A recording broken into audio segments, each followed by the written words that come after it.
యొక్క వాక్యంలోనికి మనం వెళ్దాం ప్రియ దేవుని బిడ్డలు. మరి ఈ రోజు ఒక ప్రత్యేకత ఉంది. ఏంటంటే ప్రత్యేకత ఉపవాసం, 40 దినాల ఉపవాస ప్రార్థనల యొక్క ప్రారంభం. ఏంటంటున్నాం ఈ రోజున? భస్మ బుధవారం అంటున్నాం. మరి భస్మ బుధవారం అంటే భస్మం అనేటువంటి మాటకు అర్థం ఏంటండి? బూడిద. భస్మము అంటే అర్థం ఏంటి? నథింగ్ ఈజ్ దేర్, అక్కడ ఏమీ కూడా ఇంకా లేదు. అంతా ఏమైపోయిందంటే కాలిపోయింది, అది బొగ్గుగా మారిపోయింది. రకరకాల ప్రయోగాల చేతికి అది ఏమైపోయింది? ఏమీ లేని శూన్యంగాను అది బూడిదగాను మారిపోయింది. ఇంక బూడిద తర్వాత ఇంక వేరే ఏ స్థితి దానికి లేదు ప్రియ దేవుని బిడ్డలారా. ఆ బూడిద బయట పారవేయబడి దుమ్ములోను దుల్లిలోను కలిసి త్రొక్కబడడం తప్ప దాని వలన ఉపయోగం ఏమీ లేదు ప్రియ దేవుని బిడ్డలారా. దేవునికి వాక్యం ఇక్కడ మనతో మాట్లాడుతుంది. యోబు గ్రంథము 42వ అధ్యాయము 6వ వచనాన్ని ఒక్కసారి మనం చదువుకుందాం. యోబు గ్రంథము 42వ అధ్యాయము 6వ వచనం. కావున నన్ను నేను అసహ్యించుకొని ధూళిలోను బూడిదలోను పడి పశ్చాత్తాప పడుతూ ఉన్నాను. హల్లెలూయా, హల్లెలూయా.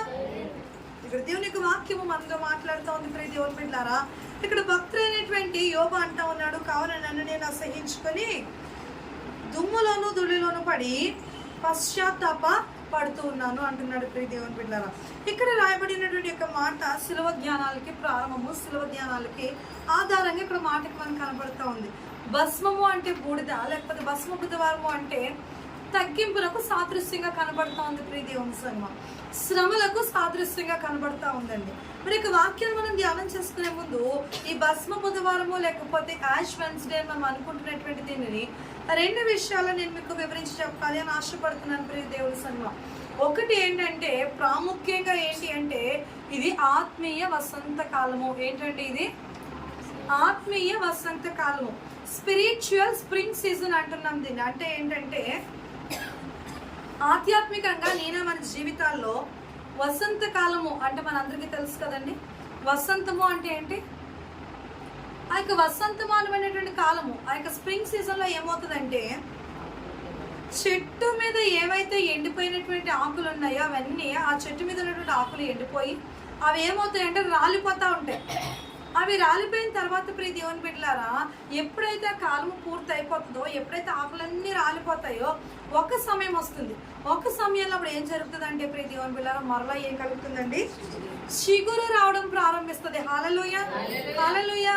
ఈ రోజు ఆత్మీయ వసంతకాలం అంటే ఏంటి అంటే 40 దినాల్లో నిన్ను నువ్వు ఏం చేసుకోవాలి అంటే నీలో ఉన్నటువంటి లోపాలు, పాపాలు, నీలో ఉన్న అతిక్రమాలు, అవిధేయతలు, నీలో ఉన్నటువంటి వ్యతిరేకమైన క్రియలు, నీలో ఉన్నటువంటి సాధారణ సంబంధమైనటువంటి క్రియలు, నీలో ఉన్నటువంటి దేవునికి అవిధేయమైనటువంటి క్రియలు, నీలో దేవునికి ఇష్టం లేని క్రియలు, ఏదైతే దేవుని నుండి నేను దూరం చేస్తున్నాయి అటువంటి క్రియలు, ఏదైతే దేవుని సంధానానికి రాకుండా నేను ఆటంకపరుస్తున్నాయి అటువంటి క్రియలు, ఇటువంటి వ్యతిరేకమైనవి వాక్యానుసారము కానివి ఏవైతే నీ జీవితంలో ఉన్నాయో అలాగే అవి ఎలాగుండాలట? ఎండిపోయి రాలిపోవాలి. దేవునికి స్తోత్రం కలుగుగాక. ఎప్పుడైతే అవి ఎండిపోతాయో, ఎప్పుడైతే అవి రాలిపోతాయో, ఎప్పుడైతే చెట్టు అంతా ఖాళీ అయిపోతుందో ప్రియ దేవుని సంగమా, దానిలో నుండి ఏమొస్తుందో తెలుసా? చిగురు రావడం ప్రారంభిస్తుంది. హల్లెలూయా. ఈ చెట్టు ఇంక ఎండిపోయిందేమో అనుకుంటాం, ఈ చెట్టులో ఇంక జీవము లేదేమో అనుకుంటాం. కానీ జీవము కలిగినటువంటి దేవుడు, సర్వ సృష్టి కలిగినటువంటి ఆ యొక్క దేవుడు ఏం చేస్తాడో తెలుసా ప్రియ దేవుని సంగమా? మరలా దాన్ని నిర్మించినటువంటి దేవుడు దానికి చిగురును ఏర్పరుస్తాడు ప్రియ దేవుని సంగమా. యెషయి మొద్దు, ఏమీ లేనటువంటి ఒక మొద్దు నుండి చిగురుగా ఈ లోకానికి వచ్చినటువంటి దేవుడు. ఆ యొక్క ఏమీ లేని మొద్దు బారిపోయినటువంటి మన జీవితాల్లో, ఏమీ లేని ఆ యొక్క వాడబారినటువంటి మన జీవితాల్లో, నిస్సారమైపోయినటువంటి మన అనుభవాల్లో, ఆ యొక్క వ్యతిరేకమైనటువంటి మన స్థితిగతుల్లో ప్రియ దేవుని బిడ్డలారా, ఆయన ఏ విధంగా ఉన్నాడట? చిగురు వలె తిరిగి మనల్ని మరలా నిలవబెట్టబోతున్నాడు. దేవునికి చిగురులాగా మనల్ని మరలా ప్రారంభమైన నుంచి ఆయన నడిపించబోతున్నాడు. హల్లెలూయా. ఈ చిగురు పెట్టబడినటువంటి నీవు, చిగురు కలిగినటువంటి నీవు ఏం చేయాలి అంటే ఇక మీద నా చిగురు ప్రభు కొరకు వాడబడాలి. హల్లెలూయా. ఇక మీద నా చిగురు తీయనైనదిగా ఉండాలి. హల్లెలూయా. ఇక మీద నా చిగురు అనేకులకు ఆశీర్వాదకరంగా ఉండాలి, అనేకులకు మేలుకరంగా ఉండాలి, అనేకమైన ఆధ్యాత్మికమైనటువంటి జీవితాలు కట్టేదిగా ఈ చిగురు నిలబడాలి. హల్లెలూయా. నిన్ను దేవుడు నిర్మించాడు, నన్ను దేవుడు నిర్మించాడు, మన దేవుడు నిర్మించాడు అంటే ఒక ప్రణాళికాబద్ధంగా దేవుడు నిర్మించాడు. మనకు శ్రమ గుండా తీసుకువెళ్తున్నాడు అంటే ఒక ప్రణాళికబద్ధంగా తీసుకువెళ్తాడు. కొన్ని ఇరుకులు గుండా మనం ప్రయాణిస్తున్నామంటే ఒక ప్రణాళికబద్ధంగా దేవుడు తీసుకెళ్తాడు. చేస్తాడు. ఎందుకో చెప్పిన దాని వెనుకొట్టినటువంటి ఆశీర్వాదపు విలువ నీకు తెలియడం కోసం. హల్లెలూయా, హల్లెలూయా.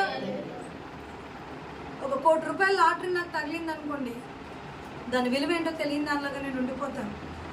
ఎందుకు ఎప్పటికీ ఏ రోజుకి కూడా నాకు దాని విలువ తెలియదు. నా ఇష్టానుసారంగా నేను ఖర్చు పెట్టుకోవడానికి అవకాశం ఉంటుంది.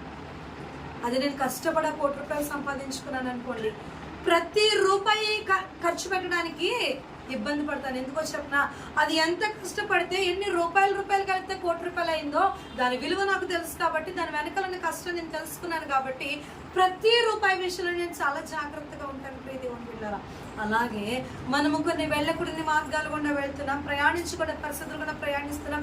ఎందుకు నాకు ఈ స్థితి అని మన శ్రమల గుండా వెళ్తున్నప్పుడు దేవుని ప్రశ్నించినప్పుడు ఈరోజు దేవుడు నీకు ఇస్తున్నటువంటి సమాధానం ఏంటో తెలుసా ప్రియ దేవుని సంగమా?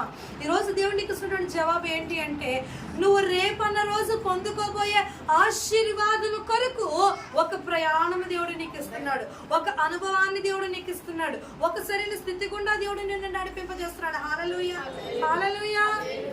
ఇది మన భక్తి జీవితాలు కట్టుకోవడం కొరకు, ఇది మన ఆధ్యాత్మికమైన జీవితాన్ని కట్టుకోవడం కొరకు, మనల్ని మనం సరి చేసుకోవడం కొరకు. ఈ 40 దినాల్లో ఏం చేసుకోవాలో తెలుసా? వెత్తబడబోతున్నటువంటి వాక్యాన్ని బట్టి, దేవుడు మనతో మాట్లాడుతున్నటువంటి మాటలను బట్టి మనలను మనము నలగొట్టుకోవాలి, మనలను మనము వెరగొట్టుకోవాలి, మనలను మనము సరి చేసుకోవాలి, సరి చూసుకోవాలి. ప్రతి లోపాలను, ప్రతి పాపాలను, ప్రతి అవిధేయతలను, ప్రతి అతిక్రమములను, ప్రతి దోషములను సమస్తమును యేసు నామములో, యేసు రక్తములో కడిగి వేసుకొని నూతనమైన జీవిత ఆరంభానికి సిద్ధపడాలి. హల్లెలూయా, హల్లెలూయా. ఇక ఇది జరగదు నా వల్ల అనుకునే కూడా దేవుడు ఏం చేస్తాడు? జరిగేటట్లుగా చేస్తారు. ఎప్పుడో తెలుసా? నీలో ఉన్నవన్నీ నువ్వు ఆకు ఎలాగైతే ఎండిపోయి నాకు రాలిపోతుందో అలాగే నీలో ఉన్నవన్నీ నువ్వు ప్రభు కొరకు తీసివేసుకున్నప్పుడు, ప్రభు నామ మహిమార్థం నువ్వు తీసివేసుకున్నప్పుడు, ప్రభు బిడ్డగా జీవించేందుకు నువ్వు తీసివేసుకున్నప్పుడు నీ పట్ల అద్భుతాలు జరిగించడానికి నా యేసయ్య సిద్ధంగా ఉన్నాడు. హల్లెలూయా. ఇందాక శాంతి కుమార్కు ప్రార్థన చేస్తాడు, మరి మీరు విన్నారో లేదో నాకైతే తెలియదు. కానీ ప్రతి మనిషిలోనూ ఏదో ఒక లోపం ఉంటుంది, ప్రతి మనిషిలోనూ ఏదో ఒక అవిధేయత ఉంటుంది. నిలబడ్డ నాకు కానీ, కూర్చునేటువంటి మీకు కానీ ఏ భేదమూ లేదు. అందరిలోనూ ఏదో ఒక అభ్యంతరం ఉండే ఉంటుంది దేవునికి సంబంధించిన దాన్ని. ఎవరిలో ఏముందో నోటిఫై చేసుకుందని మనం ఏం చేసుకోవాలి? తీసివేసుకోవాలి. నేను పరిశుద్ధుడును, నేను పరిశుద్ధురాలని చెప్పడానికి లేదు. దేవునికి వ్యతిరేకమైనవి నాలో ఏమీ లేవని చెప్పడానికి వీల్లేదు. దినదినము నువ్వు పరీక్షించుకుంటూనే ఉండాలి. దినదినము మనల్ని మనం సరి చేసుకుంటూనే ఉండాలి. దినదినము వాక్యం అనే వెలుగులో మనల్ని మనము వెతుక్కుంటూనే ఉండాలి. హల్లెలూయా. వెతికినప్పుడు కనబడితే ప్రియ దేవుని సంగమా, వెతికినప్పుడు కనబడితే ప్రియ దేవుని బిడ్డలారా, ప్రతిరోజు ఇల్లు ఎందుకు ఊడ్చుకుంటామండి? ప్రతిరోజు కాదు, రోజుకి 2 పూటలు తుడుస్తాం ఇల్లు. ఎందుకు? మలినాలు, డస్ట్ ఏదైతే ఉందో ఇంట్లో అదంతా ఏమవ్వాలి? తీసివేయబడాలి. కంటికి కనపడదే, చూసినంతలో అసలు ఏ డస్ట్ ఉన్నట్టు కనపడదే, అయినప్పటికీ నేను ఎందుకు తుడుస్తున్నావు? నువ్వు ప్రతిరోజు నీ గృహాన్ని ఎందుకు క్లీన్ చేసుకుంటున్నావు? కనపడనటువంటి మలినాలు ఎన్నో నీ గృహంలో ఉన్నాయి, కనపడనటువంటి దుమ్ము ఎంతో నీ యొక్క గృహంలో ఉంది అని దాని అర్థం. దేవుని బిడ్డలారా, అలాగే ప్రతిరోజు, ప్రతి పూట, సమయం ఉన్న ప్రతిసారి దేవుని దగ్గర నిన్ను నువ్వు పరీక్ష చేసుకోవాలి. హల్లెలూయా. దేవుని దగ్గర నిన్ను నువ్వు సమీపింప చేసుకోవాలి. దేవుని దగ్గర నీ స్థితిని ఒప్పుకోవాలి, దేవుని దగ్గర నీ పరిస్థితిని ఒప్పుకోవాలి. ప్రాణ స్నేహితులతో ఎలాగైతే మాట్లాడతామో, మన అన్నవారితో ఎంత క్లోజ్గా మాట్లాడతామో, మనం ఎవరి దగ్గర అయితే మన సీక్రెట్స్ అన్ని ఓపెన్గా చెప్పుకునే వారి దగ్గర ఎలా మాట్లాడతామో అలాగా మనము మన దేవుని దగ్గర మాట్లాడే ప్రయత్నం చేయాలి. హల్లెలూయా. ఆయన కన్నా మనకి సీక్రెట్స్ చెప్పుకునే వారు ఎవరు లేరు. ఒకవేళ మనం చెప్పుకోకపోయినా ఆయనకు తెలిసిపోతాయి. ఎందుకో చెప్పరా? ఆయన మనకు దేవుడై ఉన్నాడు. హల్లెలూయా, హల్లెలూయా. హృదయ రహస్యములను ఎరిగినటువంటి వాడు ఆయన. నీ హృదయంలో ఏమి కలిగి ఉన్నావు, ఎటువంటి ఆలోచన కలిగి ఉన్నావు, ఎటువంటి క్రియలు ఎందున్నాయి, ఎవరు కనబడేటట్టు చేస్తున్నావు, ఎవరు కనబడకుండా చేస్తున్నావు, ఎవరిని నమ్మించాలని చేస్తున్నావు, ఎవరిని మోసం చేయాలని చేస్తున్నావు. మనిషిగా ఏ ఒక్కరు చూడలేకపోవచ్చు, కానీ నా దేవునికి అసాధ్యమైంది లోకంలో ఏది లేనే లేదు. హల్లెలూయా, హల్లెలూయా.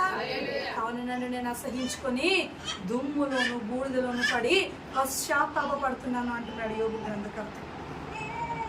ఆత్మీయ వసంత కాలం అంటే ఏంటి? ఆకు రాలిపోయే కాలం. నీలో ఉన్న ప్రతి వ్యతిరేకత రాలిపోవాలి.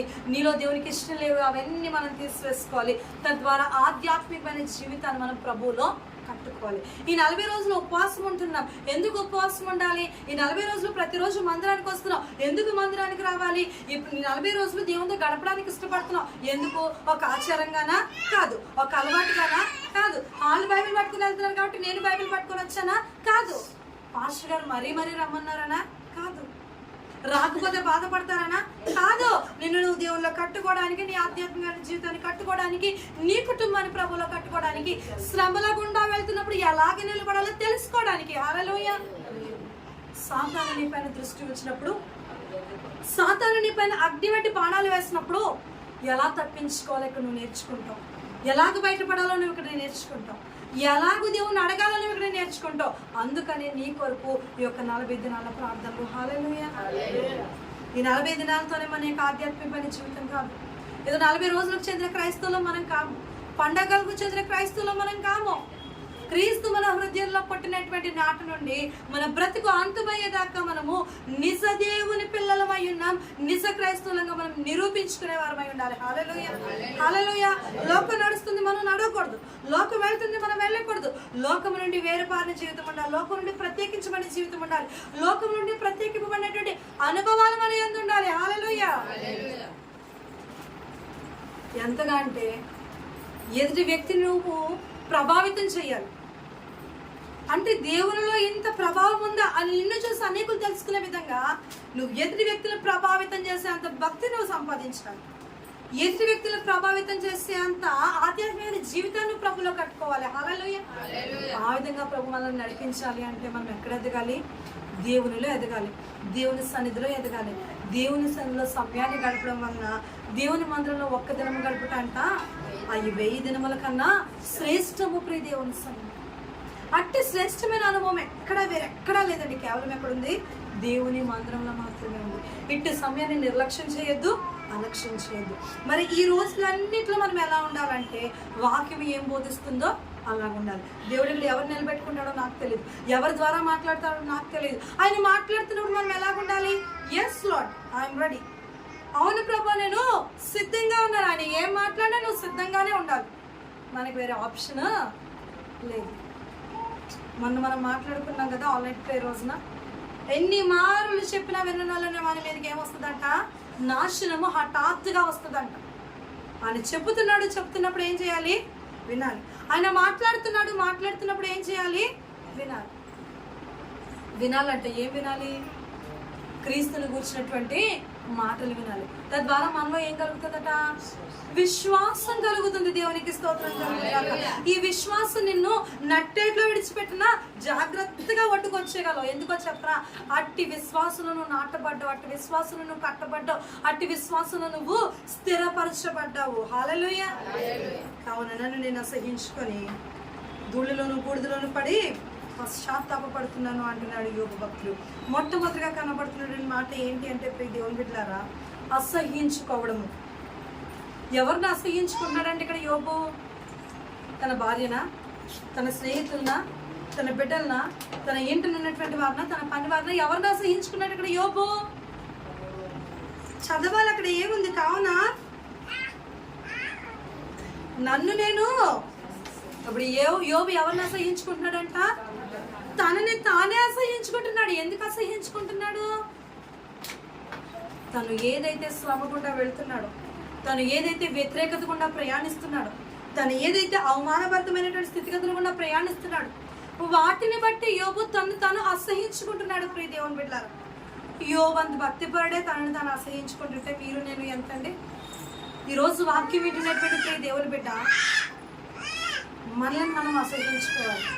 నాకు అంత కర్మేం పట్టింది సుశాంతి? నన్ను నేను అసహ్యించుకోవాల్సిన అవసరం నాకే ఉంది? నన్ను నేను ప్రేమించుకున్నంత ఎక్కువగా నేను మరి దేనిని మరి ఎవరిని ప్రేమించను అంటారేమో మీరు. ఈరోజు ఈ వాక్యం ద్వారా మిమ్మల్ని మీరు ఏం చేసుకోవాలి? అసహ్యించుకోవాలి. ఎందుకో చెప్పమంటారా? నా హృదయంలో ఏముందో మీకు తెలియదు, మీ హృదయంలో ఏముందో నాకు తెలియదు. నాలో ఏం పాపాలు ఉన్నాయో మీకు తెలీదు, మీలో ఏం పాపాలు ఉన్నాయో నాకు తెలియదు. నా సమస్తం ఎరిగినటువంటి వాడు ఆయన, మీ సమస్తం ఎరుగుతున్నటువంటి వాడు. మనల్ని మనం మభ్యపరచుకోవచ్చు, ఎదుటి వ్యక్తుల దగ్గర మభ్యపరిచినట్టు మనము క్రియేట్ చేసుకోవచ్చు, కానీ దేవుని దగ్గర దాచలేము. దేవుని ఎదుట ఏది దాచి ఉంచలేం. హల్లెలూయా, హల్లెలూయా. ఒక భక్తుడు ఒక మంచి చక్కటి పాట రాశాడు. చూస్తున్నాడమ్మా చెల్లి, చూస్తున్నాడమ్మా, నీవు చేసే పనులన్నీ చూస్తున్నాడమ్మా, అడుగుతాడమ్మా లెక్క అడుగుతాడమ్మా, తీర్పు రోజు నిన్ను లెక్క అడుగుతాడమ్మా. చీకట్లో చేశానని నన్నెవరు చూస్తారని, చీకట్లో చేశానని నన్నెవరు చూస్తారని, చూసినా నాకేమని, ఏం చేసిన చెల్లుతుందని, భయం అసలు లేకున్నావా, చెడ్డ పనులు చేస్తున్నావా, భయం అసలు లేకున్నావా, చెడ్డ పనులు చేస్తున్నావా, చూస్తున్నాడమ్మా చెల్లి, చూస్తున్నాడమ్మా, నీవు చేసే పనులన్నీ చూస్తున్నాడమ్మా, అడుగుతాడమ్మా లెక్క అడుగుతాడమ్మా, తీర్పు రోజు నిన్ను లెక్క అడుగుతాడమ్మా. హల్లెలూయా. చూస్తున్నాడమ్మా చెల్లి అంటే సిస్టర్స్ కోసమే, బ్రదర్స్ కోసం కాదనుకోకండి. తమ్ముడు, అన్నయ్య, దేవుడు మిమ్మల్ని కూడా చూస్తున్నాడు. హల్లెలూయా. దేవుడు అందరినీ కూడా చూస్తున్నాడు. చీకట్లో చేశానని నన్నెవరు చూస్తారని, చూసినా నాకేమని, ఏం చేసినా చెల్లుతుందని భయం అసలే లేకుండా ఉన్నావా, చెడ్డ పనులు నువ్వు చేస్తున్నావా, నిన్ను దేవుడు చూస్తున్నాడు, గమనిస్తున్నాడు. తగిన కాలం వచ్చినప్పుడు ప్రతిఫలం ఇస్తున్నాడు. హల్లెలూయా. తగిన సమయం వచ్చినప్పుడు ఏం కోసుకోవాలండి? మంచి ఫలాలు కోసుకోవాలి. యజమానుడు లేకపోతే ఆ యొక్క రైతు, లేకపోతే ఆ యొక్క తోటమాలి ఒక వృక్షం కానీ లేకపోతే ఒక తోట కానీ వేసినప్పుడు సమయం వచ్చేదాకా ఎదురు చూస్తాడు. ఎందుకు? మంచి ఫలములు కాయాలి తన యొక్క చెట్టు అని. అది కాని ఫలములు, కారు ద్రాక్షలు అది కాస్తుంది అనుకోండి, దానివల్ల యజమానుడికి ఏం కలుగుతుంది? నష్టం కలుగుతుంది, బాధ కలుగుతుంది. ఎన్ని రోజులు నేను దీనికోసం ఎంత కష్టపడ్డానా, ఎంత ప్రయాసపడ్డానా, ఎంత శ్రమ పడ్డానా, ఈరోజు నాకు దీనివల్ల ₹10 కూడా ఉపయోగం లేదు, ఎంతో నష్టపోయాను అనేటువంటి ఆలోచనతో యజమానుడు ఏమవుతాడట? బాధపడతాడు. నీ కోసం, నా కోసం ప్రభు ఎంతగానో కష్టపడుతున్నాడు. మన కోసం ప్రభు ఎంతగానో కష్టపడుతున్నాడు. మన వృద్ధి కోసం, మన అభివృద్ధి కోసం మనం చేసేదానికన్నా ఆయన మనకన్నా అధికంగా చేస్తున్నాడు. అటువంటి దేవుణ్ణి బాధ పెట్టకూడదు. దేవుని సన్నిధిలో అటువంటి దేవుని ఎంత మాత్రం బాధ పెట్టేవారంగా మనము తప్పులు చేస్తూ ఎవరినో నేను మోసం చేస్తున్నానని అనుకోవద్దు. మనల్ని మనమే మోసం చేసుకుంటున్నాం. మనలో ఉన్నది ఎవరు? ఆయన. అంటే మనల్ని మనం మోసం చేసుకుంటున్నాము అంటే దాని అర్థం ఏంటి? ఆయన మనం మోసం చేస్తున్నాము అని. మోసపోకుడి దేవుడు వెక్కిరించబడడు. నువ్వు ఏది విత్తుతావో అది కోసుకోవాల్సిందే. ప్రేమను విత్తుతున్నావా? ప్రేమను కోసుకుంటావు. చెడును విత్తుతున్నావా? కోపాన్ని విత్తుతున్నావా? అదే కోసుకుంటావు. కంగారేం పడాల్సిన అవసరం లేదు. కొంచెం టైం తల్ల క్రిందలు అవుతుంది అంతే. ఒక ఇంత ఆలస్యం అవ్వచ్చు, కానీ నువ్వు ఏది విత్తితే అది కోసుకోవాల్సిందే. ప్రేమను విత్తుతున్నావా? ప్రేమనే కోసుకుంటావు. ఈ రోజు నీకు ఆ ప్రేమ విత్తనాలు నీకు కనబడకపోవచ్చు, రేపన్న రోజు పరిపక్వమైన జీవితంలో కార్యం జరిగిస్తుంది. హల్లెలూయా. మనం ఏది విత్తుతాం అది కోసుకుంటామని భయభక్తులతో మనం జీవించాలి. ప్రియదేవుని బిడ్డలారా, అందరినీ ప్రేమతోనే. మరి ఈరోజు లోకపరంగా ఒక ప్రత్యేకమైనటువంటి దినం లోకస్తులు అందరూ సెలబ్రేట్ చేసుకుంటున్నారండి. ఏంటది? వాలంటైన్స్ డే అంట. అంటే ఏంటి? ప్రేమికుల దినోత్సవం అండి. మార్నింగ్ ఫోన్ ఓపెన్ చేసిన కాడి నుంచి ఇప్పటిదాకా ఆ ప్రేమ అనబడినటువంటి అంశం మీద అమ్మ బాబాయ్ కొటేషన్స్ 1 కాదు, 2 కాదు, 3 కాదు, 10 కాదు, 100 కాదు, రకరకాలైన కొటేషన్స్ చదవలేక పోతా ఉన్నాం. అంటే ఒక ప్రేమను ఇన్ని రకాలుగా నిర్వచించారు, కానీ దైవగ్రంథం ఒకే ఒక మాటతో దేవుని ప్రేమను నిర్వచించినది ఏంటో తెలుసా? యోహాను సువార్త 3వ అధ్యాయం 16వ వచనంలో దేవుడు లోకమును ఎంతో ప్రేమించాడు. హల్లెలూయా. ఆ ప్రేమలో లోటుపాట్లు లేవు, ఆ ప్రేమలో ఆ యొక్క అభ్యంతరాలు లేవు. ప్రియ దేవుని సంగమా, ఆ ప్రేమలో ఏంటంటారు? బదులు ఆశించడం లేదు. ఆ ప్రేమ నిస్వార్థంగా మనను ప్రేమిస్తున్నటువంటి ప్రేమ. ఈ లోకంలో నువ్వు ఎటువంటి ప్రేమలు కలిగి ఉన్నా, ఈ లోకంలో ఎన్ని ప్రేమలు కలిగి ఉన్నా, అన్ని ప్రేమల కన్నా అతీతమైనది నా యేసయ్య మనల్ని ప్రేమిస్తున్నటువంటి ఈ ప్రేమ. హల్లెలూయా. అందుకు కాబట్టి ఆయన శిలువలో తన ప్రాణాన్ని అర్పించాడంట. అయ్యను నేను ఎంతగా ప్రేమిస్తున్నావు తండ్రి అంటే, అమ్మ నేను నీ కొరకు ఇంతగా ప్రేమిస్తున్నానని తన 2 చేతులు శిలువలో పారచాచి తను చనిపోయిన అంత ప్రేమతో దేవుడు మనల్ని ప్రేమించాడు. హల్లెలూయా. మన కోసం ఎవరన్నా చేయగలరా? చేయొచ్చు. మన మీద ప్రేమ చూపించిన చచ్చిపోతానని అనేవాళ్ళు బోల్డ్ మంది ఉండొచ్చు. వాళ్ళు మన కొరకు చచ్చిపోవడం వల్ల ₹1 కూడా ఉపయోగము లేదు. పరిశుద్ధ రక్తం మన కొరకు చెందించాడు. పరిశుద్ధ దేహాన్ని మన కొరకు ఆయన అర్పించాడు. రకరకాల వ్యర్థమైన ప్రేమల్లో మోసపోదు ప్రియ దేవుని బిడ్డలారా. రకరకాల వ్యర్థమైన ప్రేమలో అవే నిజం అనుకుని నమ్మద్దు. ఒకవేళ నమ్మితే మనకన్నా పిచ్చివారు ఎవ్వరూ ఉండరు. ప్రేమ అనబడినటువంటిది ఎవరి పిల్లలకే సొంతమని అనుకోవద్దు. తల్లిదండ్రులు ఉంటారు, పిల్లల మీద ప్రేమతో వాళ్ళు ఏం చెప్పినా నమ్ముతారు. అది పచ్చి అబద్ధమని ఎదుటాలకు అనిపిస్తుంది కానీ వాళ్ళకి అనిపించదు. ఎందుకు? పిల్లల మీద అంత అపారమైన పిచ్చి. ఏంటంటారు దాన్ని? ప్రేమ అనబడినటువంటి మాట నా యేసుకు మాత్రమే సొంతం. హల్లెలూయా. ప్రేమ అనబడినటువంటి మాటకు నిర్వచనం నా యేసుకు మాత్రమే చెందుతుంది. హల్లెలూయా. అది ఆయన మాత్రమే ఇవ్వగలడు. హల్లెలూయా. ఏ లోక ప్రేమ ఆయన ప్రేమతో సమానమైనది కాదు ప్రియ దేవుని బిడ్డ. ఒక్కనొక భక్తురాలు ఒక పాట రాసింది. ఏంటంట, ఆమె అన్ని ప్రేమలను నిర్వచించిందండి. భార్య భర్తల ప్రేమ అదేంటంట, నీడ వల్లే ఉంటుందంట. కొంతకాలానికి ఆ నీడ ఏమవుతుందంట, ఒక సమయం అంతా నీడ విడిచిపోతుందంట ప్రియ దేవుని బిడ్డలారా. బంధుమిత్రుల ప్రేమ ఏమవుతుందంట, నూనె ఉన్నంత వరకే ఉంటుందంట. ఆ నూనె అయిపోయిన తర్వాత అది ఆరిపోతుందట. ఇలాగ లోకంలో ఉన్నటువంటి ప్రతి ప్రేమ ఏదో ఒక రోజుకి అందమైపోవాల్సిందే. కానీ నా యేసే నా కొరకు కల్వరిలో చూపినటువంటి ప్రేమ స్థిరమైన ప్రేమ, నిశ్చలమైన ప్రేమ. ఆ ప్రేమలో ఎంత మాత్రము వ్యతిరేకత లేని ప్రేమ. అట్టి ప్రేమతో మన యేసు మనల్ని ప్రేమిస్తున్నాడు. హల్లెలూయా. హల్లెలూయా. వాక్యం వింటున్నటువంటి ప్రియ దేవుని బిడ్డ, మొట్టమొదటిగా మనం మాట్లాడుకుంటున్నాం ఏంటంటే అసహించుకోవాలి. ఎవరిని అసహించుకోవాలి? యోబు వలె మనల్ని మనం అసహించుకోవాలి ప్రియ దేవుని బిడ్డలారా. ఎందుకు మనల్ని మనం అసహించుకోవాలి అంటే, మీలో ఉన్న లోపాలు మీకు, నాలో ఉన్న లోపాలు నాకు మాత్రమే తెలుసు కాబట్టి, మనం ప్రతి లోపాలను యేసు ఎరిగినటువంటి వాడు కాబట్టి, అయ్యా నాలో దాచబడిన యొక్క అతిక్రమం ఉంది, నాలో దాచబడిన యొక్క అవిధేయత ఉంది, దీని నుండి నేను జయించలేకపోతున్నాను, దీని నుండి నేను విడుదల పొందలేకపోతున్నాను, దీని నుండి నేను తప్పించుకోవాలని ఆశపడుతున్నాను, అయినప్పటికీ నాకు కుదరడం లేదు ప్రభా, దయచేసి నా మీద దయ ఉంచి దీని నుంచి నాకు విడుదల కలగచేయమని దేవుడిని అడగాలి. ఎందుకని? అది మనలో ఉన్నంతకాలం మనల్ని మనము అసహించుకుంటూనే ఉంటాం కాబట్టి అది మన నుండి తీసివేయబడాలి. దేవునికి స్తోత్రం కలుగును. తీసివేయడం ఎవరికి సాధ్యమో? ఆకాశమందున దేవునికి మాత్రమే సాధ్యం. ఆయన ఎప్పుడైతే తీసివేస్తాడో ప్రియ దేవుని సంగమా ఆశీర్వదించబడతాం. మళ్ళీ చాలా మందికి నేను ఎవరి పిల్లలకి ప్రతిసారి చెప్తాను, మీలో ఏదైనా ఇది ఇష్టమో దీన్ని నేను విడిచిపెట్టలేకపోతున్నానని మీరు ఎప్పుడైనా అనుకుంటే దేవుని దగ్గర ఒకటే ప్రార్థన చేయండి. ఏమని? ప్రభువా దాని పట్ల నాకు అసహ్యతను కలిగించమని ప్రార్థన చేయండి. హల్లెలూయా. హల్లెలూయా. ఇది చెయ్యొచ్చు, ఇది చేయకూడదు అని మనకి ఎవరు చెప్పేవారు ఏదీ లేదు. మన ఆధ్యాత్మికమైన జీవితం, మన హృదయం మనల్ని ఎలాగ ప్రేరేపిస్తే అలాగ మనం దేవునిలో ముందుకు వెళ్ళిపోవాలి ప్రియ దేవుని సంగమం. ఏదైనా ప్రభువులో నేను విడిచిపెట్టుకున్నాను అంటే ముందుగా దేవుణ్ణి అడుగుతాను. అది విడిచిపెట్టుకొని క్రితమే నేను దేవుణ్ణి అడుగుతాను, ప్రభా ఇది నేను విడిచిపెట్టుకోవాలని అనుకుంటున్నాను, నాకు దాని పట్ల ఏం కావాలి? అసహ్యతనిమ్మని అడుగుతాను దేవుని. ఎప్పుడైతే అడిగానో దాని పట్ల ఆటోమేటిక్గా దేవుడు అసహ్యతనిస్తాడు. ఆ అసహ్యత ద్వారా దాన్ని నేను ఏం చేస్తున్నానంటే విడిచిపెట్టుకుంటూ ఉన్నాను. హల్లెలూయా.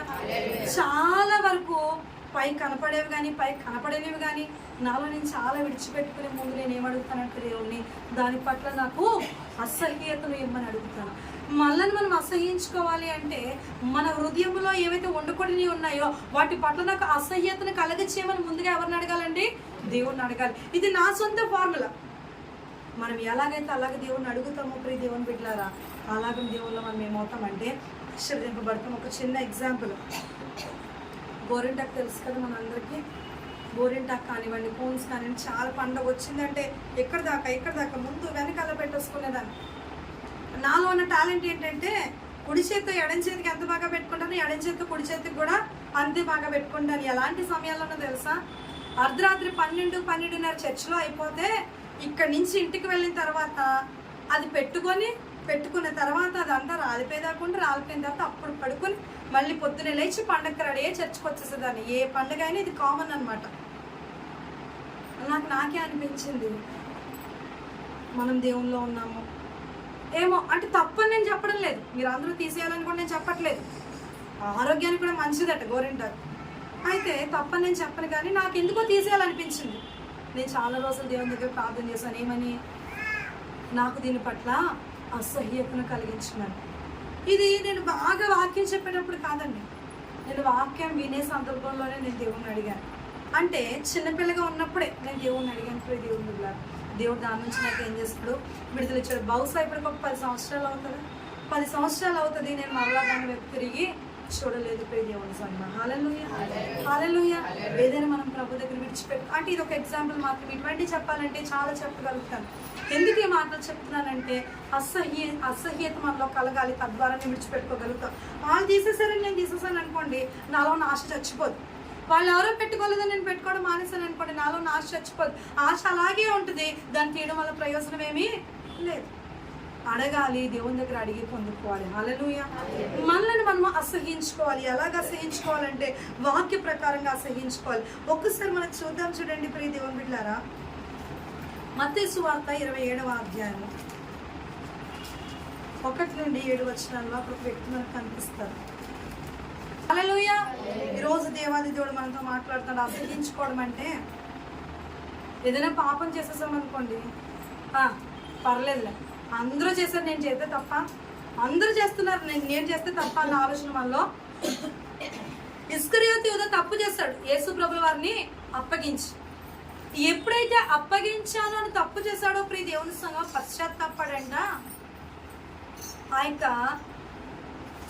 దేవాలయంలో అతను ఇది ఎంతకైతే ప్రభు నమ్మాడో ఆ యొక్క నాణాలు ఆ యొక్క మందిరంలో విడిచిపెట్టేసంట. వెళ్ళి ఏం చేశాడు, ఒక చెట్టుకి ఉరేసుకుని చనిపోయాడు. అంటే తనలో ఏం కలిగింది? తనని తాను అసహ్యించుకున్నాడు. నేను నా బ్రతుకు నా దేవుడిని అమ్ముకునేందుకు నేను దిగజారిపోయానా? ఆ రోజు ఇస్కరియోతు యూదా డైరెక్ట్గా ఒక్కసారి దేవుడిని నమ్మేశాడేమో, కానీ ఈరోజు మనం ఒక అబద్ధం ఆడుతూ దేవుడిని నమ్మేస్తున్నాం, ఒక పాప క్రియ చేస్తూ దేవుడిని నమ్మేస్తున్నాం, చేయరాని ఒక కార్యం చేస్తూ దేవుడిని నమ్మేస్తున్నాం. జాగ్రత్త. ఇస్కరియోతు యూదా చేసింది చిన్న తప్పిదమే కావచ్చు, నీవు నేను చేసే అంతకన్నా భారభరితమైనటువంటి దోషాలు ప్రియ దేవుని బిడ్డలారా. చీనా బ్రతికి అనుకున్నాడు, వెళ్ళిపోయాడు, ఉరి పెట్టుకుని చచ్చిపోయాడు ప్రియ దేవుని సంగమా. అంటే ఏంటి? తను తాను అసహించుకోవాల్సినంతకన్నా అధికంగా అసహించుకున్నాడు ప్రియ దేవుని సంగమా. వాక్యం వింటున్నటువంటి ప్రియ దేవుని బిడ్డ, నీలో ఉన్నటువంటి దోషాలను బట్టి ఇప్పుడే నువ్వు అసహించుకో, తద్వారా మేలు పొందుకుంటావు. దేవునికి స్తోత్రం కలుగుగా. తను తాను అసహించుకున్న తర్వాత ఏం చేశాడంటే ఎవరు యోబు గారు, కావున నన్ను నేను అసహించుకొని ధూళిలోను బూడిదలోను పడి పశ్చాత్తాపడుతున్నాను అంటున్నాను. వాక్యం వింటున్నటువంటి ప్రియ దేవుని సంగమం, పశ్చాత్తాపం మనలో ఎప్పుడు కలుగుతుందంటే నేను పాపము చేస్తాను అని మనము గ్రహించినప్పుడు పశ్చాత్తాపం కలుగుతుంది. హల్లెలూయా. తప్పిపోయిన కుమారుడు తీయాల్సిన అవసరం లేదు. కానీ ప్రియ దేవుని సంగమం, లూకా సువార్త 15వ అధ్యాయం 11 నుండి 24 వచనాల్లో తప్పిపోయిన కుమారుడు మనకు కనిపిస్తాడు. ఒక తండ్రికి 2 కుమారులు ఉంటే వాళ్ళు చిన్నవాడు తండ్రి నాకు ఇవ్వాల్సిన ఆస్తి నాకు ఇచ్చే అన్నాడట. ఎందుకు? నా దగ్గర నీకు అన్ని సమృద్ధిగా ఉన్నాయి కదా అన్న తన తండ్రి చెప్పే మాటలు ఎంత మాత్రం వెనక అక్కడ చెడు అలవాట్లను బట్టి, చెడు స్నేహితులను బట్టి ఏం చేశాడంటే తన ఆస్తులను తీసుకుని దూరదేశానికి వెళ్ళిపోయాడు. అక్కడ జల్సా చేశాడు. ఏంటి, నా ప్రాణమా తిను త్రాగు సుఖించు అన్నట్టు బ్రతికాడు. డబ్బులన్నీ అయిపోయిన తర్వాత స్నేహితులు అందరూ వెళ్ళిపోయారు. వెళ్ళిపోయిన తర్వాత అతని బ్రతుకు అగమ్యగోచరం అయిపోయింది. తినడానికి తిండి లేదు, తాగడానికి నీళ్ళే, ధరించడానికి వస్త్రాలు లేవు. అడుక్కునే వాడికన్నా దారుణంగా తయారైపోయాడు అతని బ్రతుకు. ఈ రోజుతో ఏంటి నాది స్థితి, ఏంటి నాది పరిస్థితిని ఆలోచించుకున్నప్పుడు తన గతించిన స్థితి జ్ఞాపకం వచ్చిందండి. గతించిన స్థితిలో ఏముందండి? రాజరికం ఉంది, సమృద్ధి ఉంది ప్రియ దేవుని బిడ్డలారా. ఏది కోరితే అది వస్తుంది. ఇలా చప్పట్లు కొట్టడం ఆలస్యం వచ్చి మీద పడిపోతుంది. అంత సమృద్ధి గలవాడిగా, అంత ఉన్నతుడిగా, అంత శ్రేష్ఠుడిగా బ్రతికాడు. ఈ రోజు ఏం లేవు, అవేవీ లేవు. ఆఖరికి తను పోషించుకోవడం కోసం పందులు మేపడానికి వెళ్ళాడంట. పందులు మేపడానికి వెళ్ళినప్పుడు ఆకలిస్తూ ఉందంట. ఏం చేయాలో తెలియక పందులు తినే పొట్టు తినాలనుకున్నాడంట. అంటే ఎంతగా దిగజారిపోయాడో మీకు అర్థమవుతుందా? పందులు తినే పొట్టు కోసం వెళ్ళినప్పుడు పందులు మూతితో పక్కకి నెట్టేశాయంట.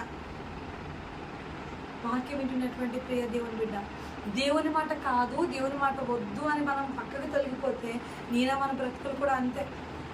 ఎప్పుడైతే ఆ స్థితిలోకి వెళ్ళాడో గతించిన స్థితిని జ్ఞాపకం చేసుకున్నాడు. జ్ఞాపకం చేసుకునే మీద పశ్చాత్తాపడ్డాడు. నా తండ్రి ఇంటికి వెళ్తే నన్ను కుమారుడిగా చేర్చుకోకపోయినా పర్లేదు, తన కూలి వంటల్లో ఒక్కరిగా నన్ను పెట్టుకుంటే చాలు, కనీసం తినడానికి ఆహారమైనా దొరుకుతుంది అనుకున్నాడు.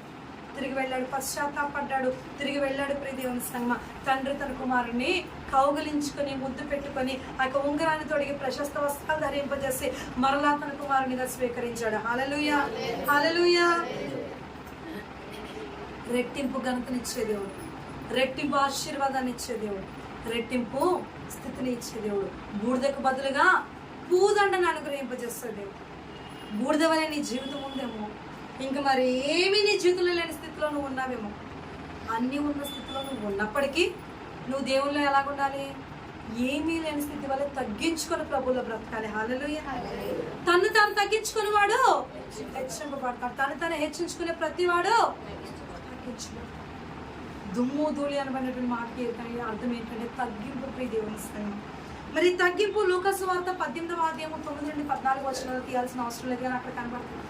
ఒక మందిరానికి 2 వ్యక్తులు వచ్చారట. వారిలో ఒకడు పరిసేయుడు, ఒకడు పరిసేయుడు అంట. దేవుని మందిరంలోకి వెళ్ళి నిలబడి, అయ్యా నీకు స్తోత్రం, నాకు ఈ బ్రతుకునిచ్చావు నీకు స్తోత్రం, నాకు ఈ అనుభవం, నాకు ఈ స్థితినిచ్చావు నీకు స్తోత్రం, వారానికి 2 సార్లు ఉపవాసం ఉంటున్నాను అయ్యా, నీకు కొందనాడి సొంకర్లాగా నేను కాదు. తన గొప్పలన్నీ దేవుని దగ్గర చెప్పుకుంటున్నాడట. అయిపోయింది. తర్వాత మరలా సుంకర్ దేవుని దగ్గర ప్రార్థన చేస్తున్నాడంటే ఏమని?